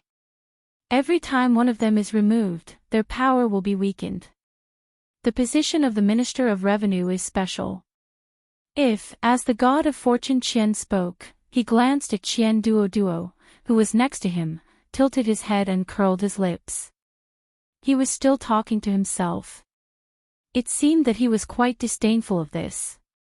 He was angry and said angrily, what are you talking about? Come on, I won't say it. You say it. Qian Duo was stunned. What did I say? You don't know anything. Chapter 11:25. Isn't it just robbing each other? How can it be so difficult? Money God looked at Qian Duo. There was such an idiot beside him, which made him a little sad. What made him even sadder was that this idiot was his son. In the battle for the throne, not only did the civil and military officials in the court have to take sides, but the third prince and the eldest prince also had to try their best to win over the courtiers and strengthen their own forces. In the past few years, both sides had tried their best to suppress their opponents and strengthen themselves. The first prince had instigated many of the third prince's subordinates to rebel, and the third prince had also dragged many of the first prince's subordinates into the water. Now, the two sides were almost in a stalemate. Every step forward was exceptionally difficult. The third prince had countless counselors under his command, but they had not been able to expand the advantage. How could Qian Duo speak such arrogant words? Money God was so angry that he laughed. He stood up from his seat, pointed to the chair, and said to Qian Duo, you sit down. Qian Duo hurriedly said, I am not tired. You sit down, you sit down. Money God took off a shoe, held it in his hand, and said impatiently, don't talk nonsense. Just sit down. Qian Duo hurriedly sat down. If he didn't sit down this time, his father would beat him with the sole of his shoe. It doesn't matter if you don't understand at such a young age, but it is taboo to speak such arrogant words. Money God looked at him and said, "Tell me, how is the battle for the throne the same as doing business?" Qian Duo looked bitter. "I just said it casually." Money God looked at him and patted the sole of his shoe in his hand. "What you were talking about just now was how to rope in the first prince's subordinates or make them fall into chaos, right?" Qian Duo immediately said, "Father, think about it. A few years ago, you took a fancy to the steward of the Wan family. How did you trick him into coming over?" "You mean the steward of the Wan family?" Money God thought for a moment and said, "Can that be called cheating?" His talent was buried in the Wan family, and he only received a few hundred taels of silver a year. I bought him a house with 3 entrances in the capital for 10,000 taels of silver a year. Why didn't he follow me?" "That's right." Qian Duo patted his thigh and said, "We can also buy a few houses in a good location in the capital." Hearing this, Yang Yanzhou and Zhao Xiuan both shook their heads. Even young Master Qian could think of a method. How could they not think of it? This was because, in this world, not everything could be done with money. Both sides tried to use this method to bribe the other party's officials, but the results were minimal. After all, this was a fight for the throne.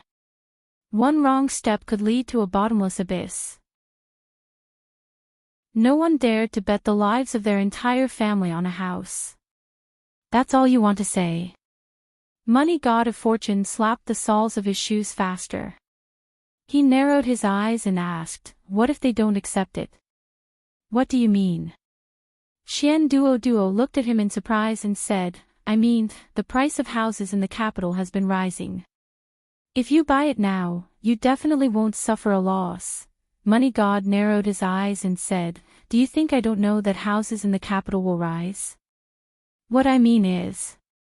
Seeing that the sole of the shoe was getting closer and closer to his face, Qian Duo hurriedly said, "We can buy a few houses and hang Lu residence, Chen residence, Ma residence and so on. This is our Qian family's house. Why would we hang other people's names on it? Wait for the appreciation." Breathing heavily, Money God of Fortune raised the shoe in his hand and slapped it toward Qian Duo's head. Halfway through, he suddenly stopped. He seemed to have thought of something and murmured, "Lu residence, Chen residence, Ma residence." He put on the shoe and looked at Qian Duo, making the latter feel creeped out. He reached out and pulled Qian Duo's face.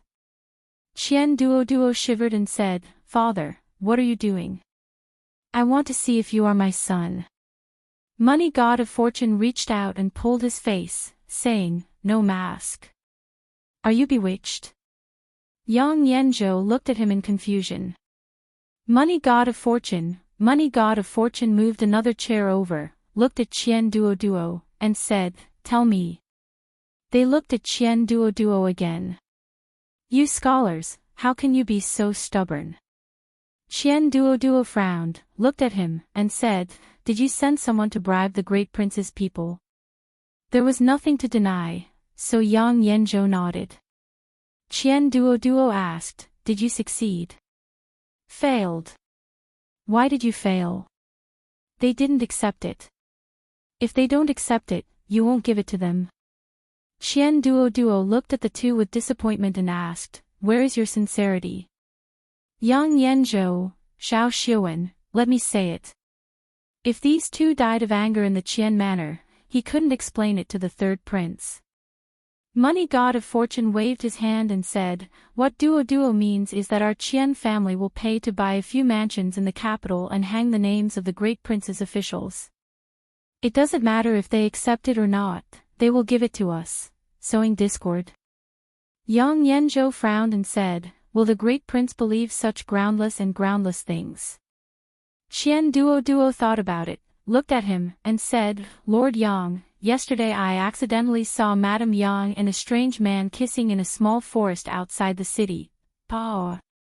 Yang Yanzhou suddenly slammed the table, looked at him, and said angrily, "My wife and I were at home all day yesterday. Don't you dare spread rumors." Qian Duo asked, "When did you not stay all day?" "The day before yesterday, my wife went back to her parents' home." Thinking of Li Yi's reminder, Qian Duo looked at him and said sincerely, "Dad, I won't hide it from you. Actually, one day, I suddenly had a flash of inspiration, and then these things appeared." The plan he had just described was almost tailor-made for the third prince. The god of wealth knew his son very well. If he didn't have a master behind him, then he was possessed by a ghost. From the looks of it now, it was the latter. "Tie the young master up for me." Money god of wealth waved his hand and said to the two servants at the door, "Take him to the Qian family's ancestral hall and invite some monks and Taoists over." He looked at Qian Duo, who was stunned on the spot, and said with a guilty expression, Duo, "I'm sorry. If I didn't let you go out, you wouldn't have been possessed by a ghost."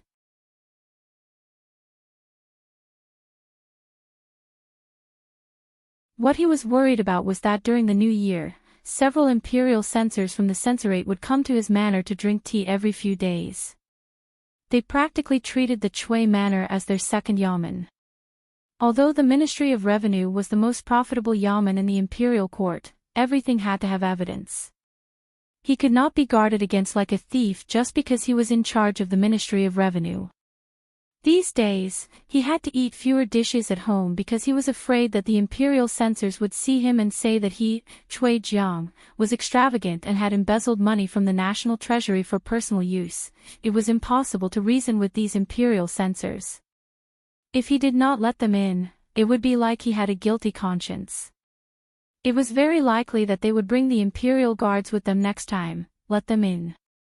Who didn't know that he, Chui Jiang, was the first prince's man?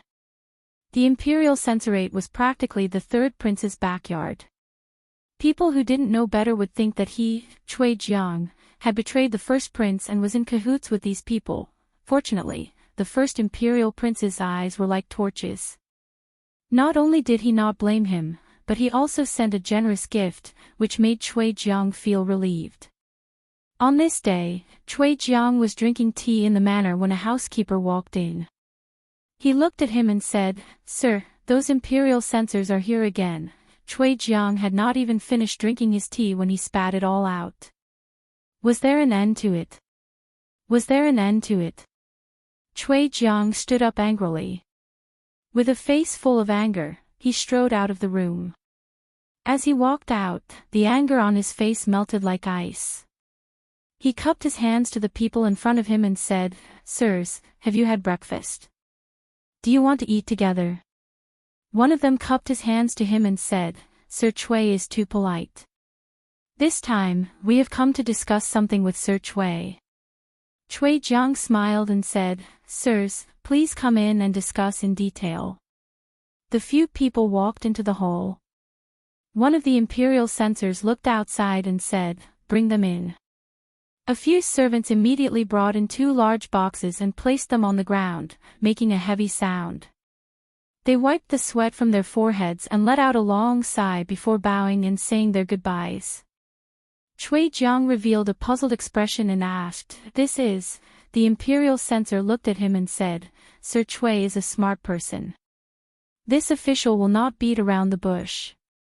As long as Sir Chui is willing to pledge loyalty to the third prince, Sir Chui will accept these 2 boxes of gold today." Chui Jiang's expression changed and his voice immediately became cold. "What do you mean by this?" The man smiled slightly. "Sir Chui is a smart person and understands what this official means." Chui Jiang sneered, "This official is loyal to His Majesty and also to His Royal Highness the Crown Prince." Chapter 11:27. The people of the censorate were a bunch of lunatics. In the eyes of the officials of the Qi kingdom, they were a bunch of psychopaths who had been repressed for too long. They kept an eye on the officials at all times, waiting for them to make mistakes. Even the most trivial matters were worth making a big fuss about. There was once when Chui Jiang couldn't help but let out a fart during the morning court session, and a certain censor pointed it out mercilessly in front of the officials. Chui Jiang was embarrassed on the spot, but this wasn't the worst part. The most outrageous thing was that in order to catch the officials where it hurt, they would stop at nothing. They would even secretly send people to deliver gifts. Once an official accepted a bribe, there would be people from the Department of Investigations knocking on the door in the middle of the night and inviting them to the Supreme Court for tea. Cui Jiang was already familiar with this kind of routine. Even if the other party gave him real money, he wouldn't waver, let alone stones. Although he vaguely felt that something was wrong, he couldn't say what it was, so he could only let it go. He pointed at the two large chests in the hall and ordered, "Come, take these things out and throw them away, Qian Estate."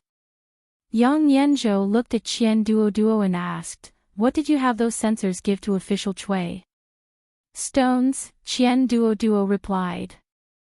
"Stones?" Yang Yanzhou looked at him and frowned. "This is a serious matter. I hope that young Master Qian won't fool me." They came into the Cui estate with great fanfare just to deliver 2 chests of stones. Who would believe them? Yes, who would believe them? Qian Duoduo sighed. But we really did deliver stones. Don't you think we're wronged, Heng Estate? Zhao Yi's people carried 2 very heavy chests into the Cui estate. Zhao Zheng looked at the elder and asked, "When did this happen?" The elder looked at him and said, "Yesterday." Zhao Zheng's expression was unreadable. After a moment, he waved his hand and said, "Go call Cui Jiang over." Before long, Zhao Zheng looked at Minister of Revenue Cui Jiang, who had hurried over. He said, "These days, the censors have visited the Cui estate many times. You must have suffered." Cui Jiang hurriedly said, "This lowly official does not feel wronged at all working for His Highness." Zhao Jing smiled and asked, "I heard that yesterday, a few imperial censors carried 2 boxes into the Cui residence. What are they?" Cui Jiang hurriedly said, "It's just 2 boxes of stones." "Rock?" Cui Jiang bowed and said, "Yes, those people said that they wanted to test this official, so they used 2 boxes of stones to pass off as gold and silver, asking this official to pledge allegiance to the 3rd prince. This official has already refused." "Sure too, are you testing me?" Zhao Jing looked at him and a smile appeared on his face. "Ha, I understand. You can leave now." Of course, this wasn't because he had an epiphany and comprehended the way of governing and outstanding political achievements. It was because his wife was by his side, giving him advice, judging the situation, and avoiding risks. This allowed him to be like a fish in water in the officialdom and sit in the high position he had today. Along the way, there were countless people who had better political achievements and were more talented than him, but he, Cui Jiang, was the Minister of Revenue. He felt that the greatest achievement in his life wasn't success at a young age, nor was it passing the imperial examination, nor was it even managing the Ministry of Revenue, but marrying such a wife. In the room, after listening to Cui Jiang's words, the woman let out a long sigh. "I only went back to my parents' home for half a month. How could you make things like this?" Hearing this, Cui Jiang's heart trembled and he hurriedly asked, "Madam, are you saying that there's something wrong with those stones?" The woman didn't answer him directly. She shook her head and said, "Master, do you remember what I did when the crown prince sent someone to invite you?" "I remember." Cui Jiang shivered and said, "It was in the middle of winter. You snatched my blanket in the middle of the night and caused me to catch a cold. I was bedridden at home for half a month, but you still went to the crown prince's banquet despite your illness. What's the point of saying this now?" Cui Jiang was a little anxious and said, "Quickly tell me, what's wrong with those stones?" "There's nothing wrong with the stones." The woman shook her head and said, "The 3rd prince's people come to the Cui residence every day. Yesterday, they came with gifts but returned empty-handed. What would the 1st prince think?" Cui Jiang was stunned and said, "But they used the stones to test me." "I've already told the 1st prince everything." The woman continued to shake her head and said, "Unless you block them outside the Cui residence. As long as the 2 chests enter the Cui residence, there's no point in leaving. Moreover, when I came back, I heard some rumors." What rumors? The third prince bought a few residences in the capital, but he didn't name them. Does the third prince buying residences have anything to do with this matter? The woman looked at him and said, Master, why don't you guess which residence was given to you? Cui Jiang slumped weakly on the chair. His face was pale and he cursed, Conspiracy, this is a conspiracy. They're too shameless and cunning. This isn't a conspiracy. This is an open conspiracy. An open conspiracy. The woman looked outside and said, They've taken advantage of the crown prince's suspicious nature. These things may seem unrelated, but they're actually interconnected. Whether you respond or not, you'll fall into their trap. An open conspiracy was more powerless than a conspiracy carried out in the dark. Cui Jiang jumped up from the chair and said loudly, I'll go and explain to the first prince. I'll go now. Master. The woman's voice suddenly rose. Cui Jiang's body trembled and he turned to look at her. It's too late. The woman held his hand and said, It's too late. Master, you know the crown prince's character very well. He won't make things difficult for you on the surface, but he'll be even more suspicious. There's an expert on the third prince's side. She looked at Cui Jiang and said slowly, For the Cui family, Master, you have to make plans early, Qian family. Get lost, all of you. Qian Duo climbed up the tree and hugged the trunk tightly. His face was filled with fear as he shouted at the group of Taoist priests and monks below.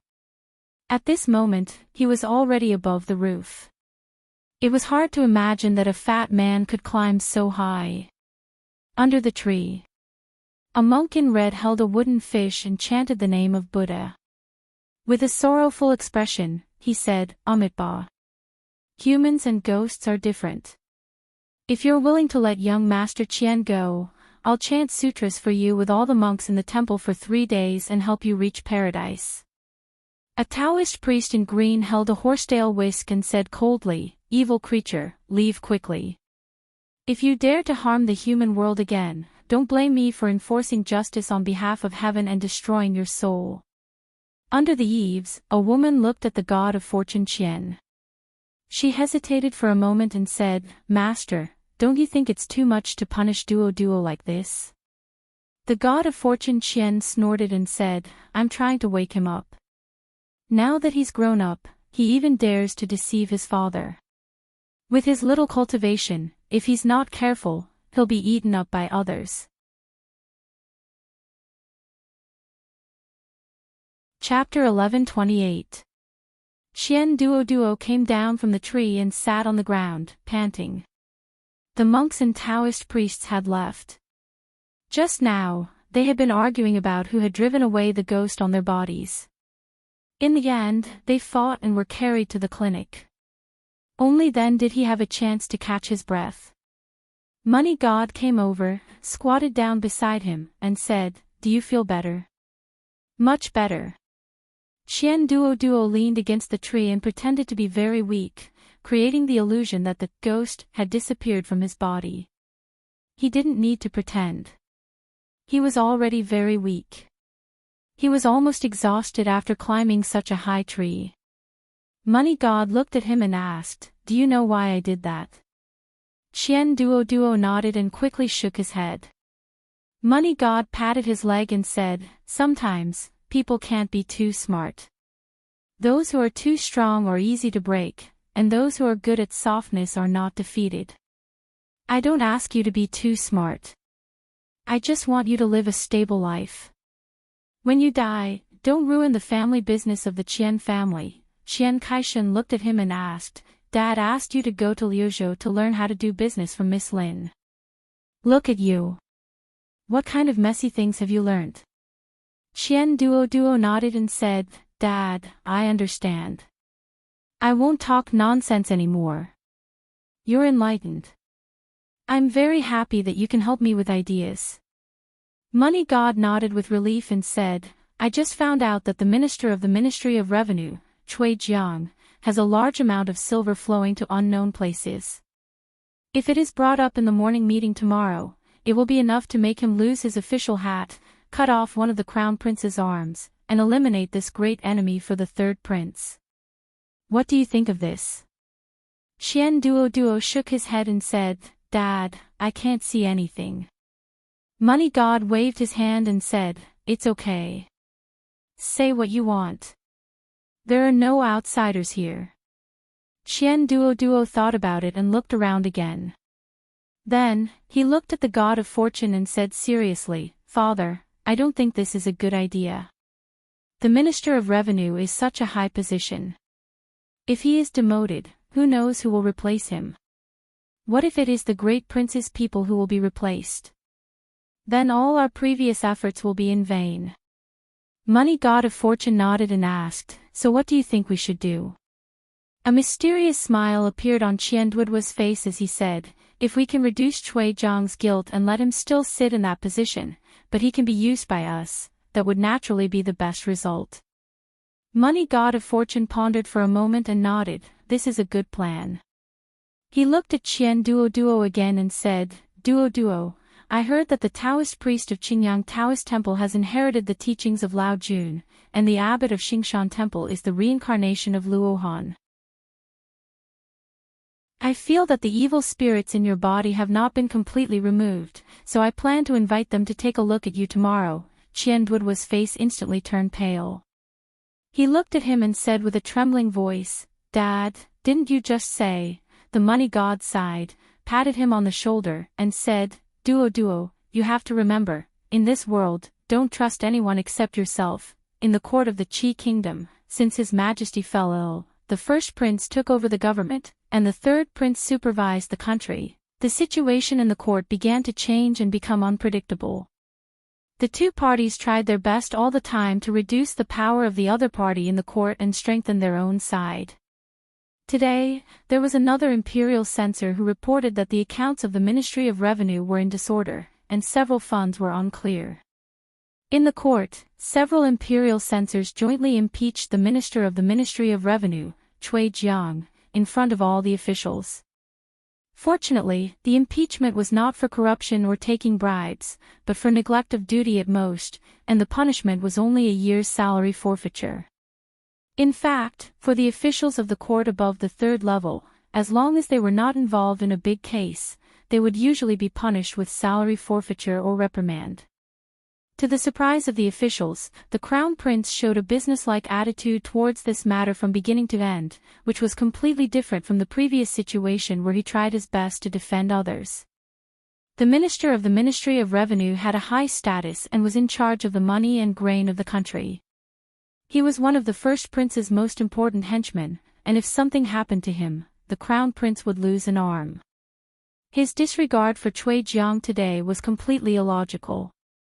This made everyone recall the rumors in the capital in recent days. It was said that some of the officials at the first prince's side, including the Minister of Revenue, Cui Jiang, had been secretly bribed by the third prince. Not only were they close to the third prince's people, there were even people who saw the third prince's people carrying 2 large chests into the Cui residence, and when they came out, there were no more chests. Of course, these were all rumors, and the truth could not be verified. They could also be framing or sowing discord. The most important thing was what the first prince was thinking. Judging from the first prince's performance in the morning court, this matter seemed a little more believable. Prince Heng's residence. Xiao Yi. Zhao Jing smashed everything in the hall that could be smashed into pieces. The servants and maids around him all knelt on the ground, trembling. An old man waited for him to finish venting before stepping forward and raising his head to say, Your Highness, today in the court, it was very unwise. Unwise? Zhao Zheng looked at him and gritted his teeth. Tell me, how unwise was it? The old man slowly said, Your Highness disregarded official Cui. Wouldn't it disappoint him? Disappoint him? I haven't disappointed him yet. Zhao Zheng's face showed anger again. What Zhao Yi can give him, can't I? Why would he betray I? Your Highness, you must not think that way. The old man hurriedly said, if your highness thinks that way, wouldn't it be as the third prince wants? Today in the court, the one who impeached official Chui was clearly the third prince's man. What do you know? Zhao Zheng waved his hand. What Chui Jiang did is enough for him to lose his position as the Minister of Revenue. But what did Zhao Yi say? What did the censors say? Forfeit his salary for a year. Only forfeit his salary for a year. Zhao Zheng panted. What's the big deal about forfeiting his salary for a year? The gold and silver that Zhao Yi gave him is worth 100 years of his salary. His expression turned cold. Chui Jiang, I treated you with sincerity. Since you treat I this way, don't blame I for being impolite, Chui manner. Chui Jiang's heart was filled with complicated feelings. He really didn't know what to feel.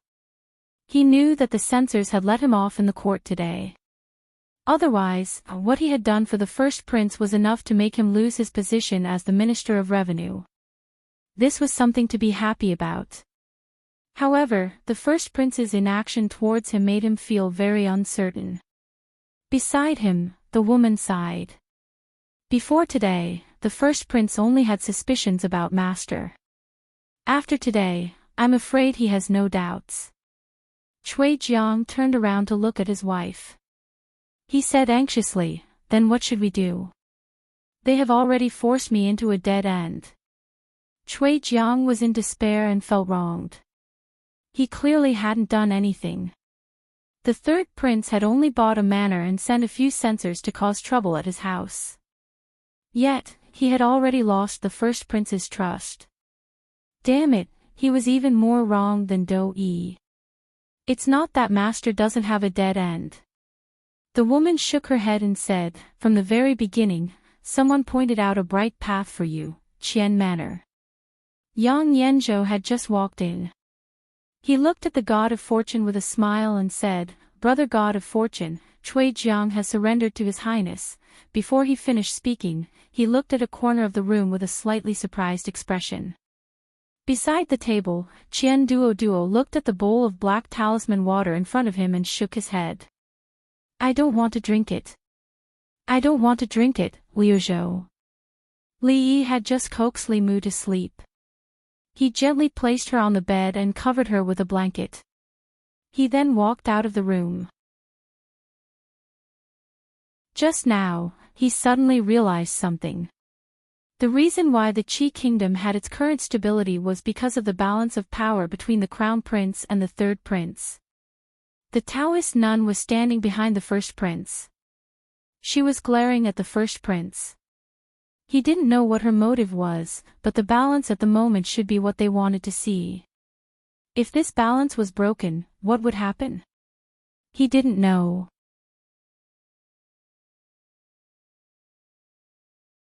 Chapter 1129. There were still a few months before Ruoqing's due date, so Li Yi didn't have the energy to think about other things for the time being. What he taught Qian Duo was just something he did casually. It was hard to say whether he could understand it or not, and the probability of using it on the first prince was even smaller. Of course, a small probability event was not impossible.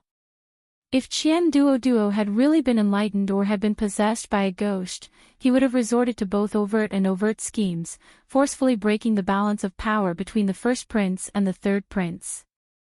As a result, some unknown possibilities would develop, but he could not be blamed. After all, he had only done some minor work. He had only taught Qian Duo how to do business and had given a few inappropriate examples. Wanru had been in Liuzhou for almost half a year, and the business in Liuzhou had been on the right track for a few months. It was a little inappropriate to tell the stewards of other states that she was trying to stabilize the business. Now that the Lantern Festival was over, they were about to set off. The most important business of the Lin family was still in the capital, and they probably had to stop at a few states on the way. He and Rui would naturally wait until Ruoqing gave birth before they set off. They might not necessarily go to the capital of the Qi kingdom, but they would pass by nearby, and there would definitely be opportunities to meet. Don't forget what you said. When Li Yi sent her to the carriage, she had already lifted the curtain, paused, and turned back to say so. Li Yi looked at her and asked, "Which one do you mean? Last year you said in 2 years, and this year it is 1 year." Lin Wanru put down the curtain, and her figure disappeared from his sight. The carriage went far away, and Li Yi stood still for a long time. "She has gone far away, and you are still looking." A clear voice came from behind. Li Yi turned around and looked at Mississippi Liu. Mississippi Liu held Li Mu in her arms, and Li Mu held Autumn Water in his arms. There was one thing that Li Yi always felt strange. They were both his children, but Li Duan treated Rui like a mouse seeing a cat. However, Li Duan was very close to her since he was a child. It seemed that Li Duan inherited more from him. Li Mu put down Choshui and reached out to him. He said in a childish voice, "Daddy, hug." Li Yi walked over and opened his arms. Li Mu came down from Rui's arms, turned around, and immediately trotted out. "Mother, little auntie, you're back. Xiao Mu wants to eat candy." Li Mu ran away at the last minute. Li Yi was still holding his arms open, as if he was going to hug Mississippi Liu. The atmosphere was slightly awkward. Mississippi Liu crossed her arms and looked at him. Li Yi also crossed his arms and pretended to ask casually, "How's the situation on the Wu Kingdom side?" "We fought a few big battles." Mississippi Liu said casually, "We won but not lost. We've already occupied nearly 30 states. The imperial court has been tightening their military strength, and now they're in a stalemate again." This situation was actually within Li Yi's expectations. In terms of weapons, the imperial court of the Wu Kingdom was not as advanced as Yangliuking and the others. In terms of people's hearts, in the Wu Kingdom, Her Royal Highness the eldest princess had long become the rightful ruler of the royal family. The current Emperor Wu was just a thief who stole the country. After unifying their thinking and operating the brothels, this was almost the consensus of the people of the Wu Kingdom. They couldn't win the battle. Only by shrinking the battle circle could they maintain the appearance of not being destroyed. If they shrank, there would be no more space to shrink. Of course, this needed time. When the time came, Yangliuking would become the empress. What would he be, the imperial uncle? That didn't sound good. It was better to think about it when the time came. He had just received a letter. Elder Tian's body had more or less recovered, and he expressed his curiosity about the Taoist nun. He said that after the new year, he would come over and get to know Su's old acquaintance. Li Yi reckoned that they had traveled all the way from the Wu Kingdom to the Wu Kingdom, enjoying the undisturbed world of the two of them. By the time they arrived, it would be around the time that Ruoqing was about to give birth. An old acquaintance, an old lover, and Su. 3 people, 3 grandmasters. The scene would definitely be explosive. The capital. King Feng's manor. Zhao Xuan smiled and said, "Your Highness, in recent days, 5 people from the eldest prince's side have come to surrender to us." 5 people might not seem like a lot, but these 5 people were the cornerstones of the eldest prince's side. One of them was even the Minister of Revenue. Any higher and they would be the Prime Minister. This was no longer as simple as chopping off one of the eldest prince's arms. They had chopped off his limbs. Most importantly, they had made such great progress, and they had not suffered any losses. In the past, this was almost impossible. He knows the eldest prince so well, and his way of doing things is different from the god of wealth. Zhao Xuan shook his head and said, "Could it be that this young master of the Qian family has suddenly been enlightened? Or is it as the god of wealth said, that he has been possessed by a demon?" Zhao Yi smiled and said nothing. Zhao Xuan looked at him and thought for a while. Suddenly, he asked, "Your Highness, do you know something? I have never believed in supernatural things. The god of wealth has 9 orifices in his heart. He is a smart person among smart people. Naturally, he would not believe in such things. He smiled and said, "As for the theory of sudden enlightenment, it might be possible, but I'm afraid it is unlikely to happen to the young master of the Qian family." "Your Highness, you mean," Xiao Yi said, "the young master of the God of Wealth went to Liuzhou a few days ago." "What about Liuzhou?" Xiao Yi said, "He's in Liuzhou." Zhao Xuan thought for a while, looked at him and said, "Him."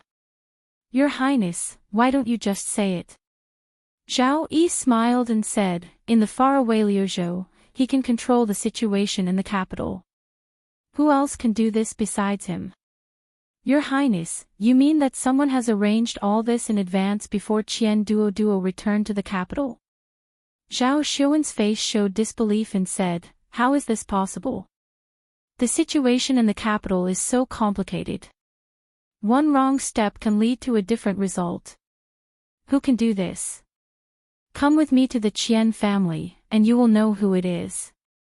Zhao Yi looked out of the window and said, "Since he has done this, it is not just this step. It is also time to go to the Qian family." In the Qian family, the God of Wealth came out of the door and hurriedly said, "Your Highness, why didn't you send someone to inform me in advance that you are coming?" "I could have arranged it." Xiao Yi waved his hand and said, "There is no need to be so polite between us." After walking into the hall, they sat down according to the host and guest. Zhao Xuan looked at the God of Wealth and said, "Where is young Master Qian now?" The God of Wealth looked at him and said, "He is repenting in the Qian family's ancestral hall." "Why is Xuan looking for him?" Zhao Xuan shook his head and said, "It is not me who is looking for young Master Qian. It is His Highness who is looking for him." The God of Wealth looked at the third prince.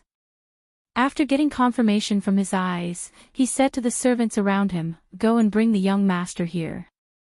Not long after, a listless Qian Duo walked in. He looked up, cupped his hands, and bowed. "Greetings, Your Highness King Feng and Lord Zhao." "Sit." Zhao Yi looked at him and said, "I have come here this time to ask you something." The God of Wealth looked at him and said, "You must answer His Highness's questions truthfully." Qian Duo nodded. Zhao Yi looked at him and asked, "A few days ago, who taught you the tactic of sowing discord?" Qian Duo looked up at him and said blankly, "What tactic of sowing discord?" Zhao Xuan reminded him, "The tactic you used to deal with the Minister of Revenue."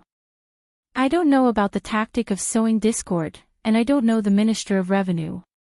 Qian Duo waved his hand and said, "It was all done by the dirty thing on me. I don't know anything." The God of Wealth coughed dryly and looked at him. "His Highness is one of us. You don't have to hide it." "What are you hiding?" "I don't even know what you are talking about." A trace of doubt appeared on Qian Duo's face at first, but it suddenly turned into fear. He stood up abruptly and ran around the hall, shouting, "Don't come over, don't come over, don't bother me anymore. I have black dog blood, I have black donkey hooves, evil spirit retreat, evil spirit retreat."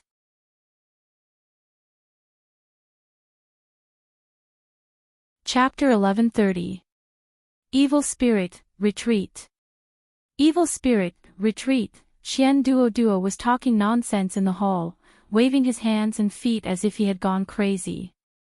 The muscles on Qian Fortune God's face twitched, and he said angrily, "Don't be rude in front of His Highness." Amitabha, boundless God, Taisheng Lao Jun is as urgent as the law. Hum. Qian Duo spoke eloquently and returned to his seat, looking a little tired. After a fierce battle with the evil spirit and winning, he was indeed tired. The third prince looked at him, but he didn't ask any more questions. Yang Yanzhou scanned the surroundings and continued, "Even though we have managed to win over many officials and greatly weaken the first prince's power, the crown prince is still the crown prince. This little bit of improvement is still not enough. We still need to do more." Qian Fortune God sipped his tea and said, "As far as I know, there is still a strong force lurking around the crown prince. They haven't made any moves yet, so we have to be on guard." Zhao Yi put down his teacup and said slowly, "The holy religion." All the people present were people who stirred up trouble in the Qi kingdom, so they naturally knew what the holy religion was. It was a huge force hidden among the people of the Qi kingdom, so it was frightening. They were led by the so-called empress and distributed in all the provinces and mansions of the Qi kingdom.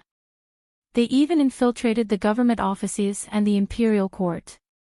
They were a force that the officials of the imperial court and even the emperor were extremely wary of. The imperial court and His Majesty wanted to get rid of them as soon as possible, but this force was too strong and mysterious. Usually, they just lay dormant and didn't cause much turmoil. They had tried to eliminate them several times, but they all failed. Now, this force was colluding with the first prince, so they had to be even more careful. Why not report this to His Majesty? Someone said aloud, His Majesty can't tolerate the first prince colluding with the holy religion. This is enough to make him lose the title of crown prince. We can't. Yang Yanzhou shook his head and said, in the eyes of the officials and His Majesty, the censors in the court are already our people. Not to mention whether His Majesty will believe us or think that we are framing them, we have too little evidence. If we act rashly, it will do us more harm than good. Someone sighed and said, leaving this holy religion alive is a scourge. If the holy religion is not eliminated, we will not be able to sleep at night. Getting rid of the holy religion was easier said than done. If the holy religion could be so easily eradicated, the imperial court would have banned them from appearing in the Qi kingdom a long time ago. He couldn't get rid of it, but he couldn't indulge it either. Things fell into a stalemate again.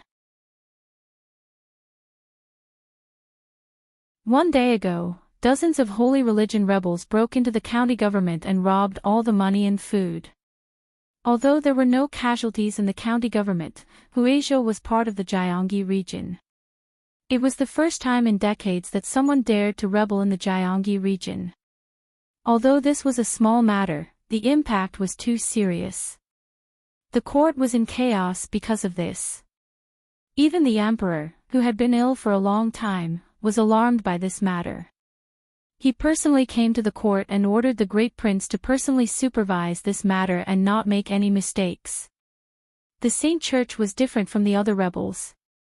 They were a strict organization and had a lot of influence among the people. If the imperial court were to send troops to wipe them out, there must be a prince with a suitable status to hold the fort. In the current capital, only the great prince and the third prince met this requirement. But the third prince had fallen ill 5 days ago and was bedridden. This burden could only fall on the great prince's shoulders. Prince Hang's mansion. Zhao Zheng was shouting at the young man surnamed Fang. Tell me, what are your people doing? Attacking the government office, are you rebelling, are you rebelling? Zhao Zheng's face was red and he said angrily, do you know how much trouble this matter has brought to I? This is impossible. Fang Yu's face was gloomy. He said, without Her Majesty's order, the followers of the holy religion would not make decisions on their own. This must be a trap. A trap. Zhao Zheng looked at him and became even more angry. Besides you, who else has such great power? If it's not you, is it Zhao Yi? The Huiyuan County Magistrate is one of us. Fang Yu looked up at him and said expressionlessly, we want to attack the Huiyuan County Magistrate. There is no need to do this. Zhao Zheng's face was gloomy. He looked at him and said in surprise, you mean, Zhao Yi framed you for this in order to wipe out the holy religion? Fang Yu looked at him and said lightly, don't you already know why he did this, Your Highness? Zhao Zheng sat back down, his face even more gloomy. The holy religion was his powerful backing. These days, he had lost too much in the battle with Zhao Yi. He still hoped that the holy religion could help him turn the tables, so how could he eliminate them? But Imperial Father had given him a death order, so he couldn't ignore it. If he didn't achieve anything, what would Imperial Father and the court officials think of him? Zhao Yi would probably laugh like crazy in his heart. He thought for a moment and suddenly sneered. Xiao Yi, you should take care of what you did. I sent you to Huizhou to wipe out the bandits. Do you dare to defy the decree? Behind him, an old man stepped forward and reminded him in a low voice, Your Highness, have you forgotten that King Feng fell ill 5 days ago and can't get out of bed? The imperial physician said that he needs to rest for at least a month. What did you say? A moment later, the hall was filled with shouts and curses, as well as the sound of tables and chairs colliding. You're tuning in to the Journey of the Soul YouTube channel. Don't forget to subscribe and join us on this journey to catch the most captivating stories.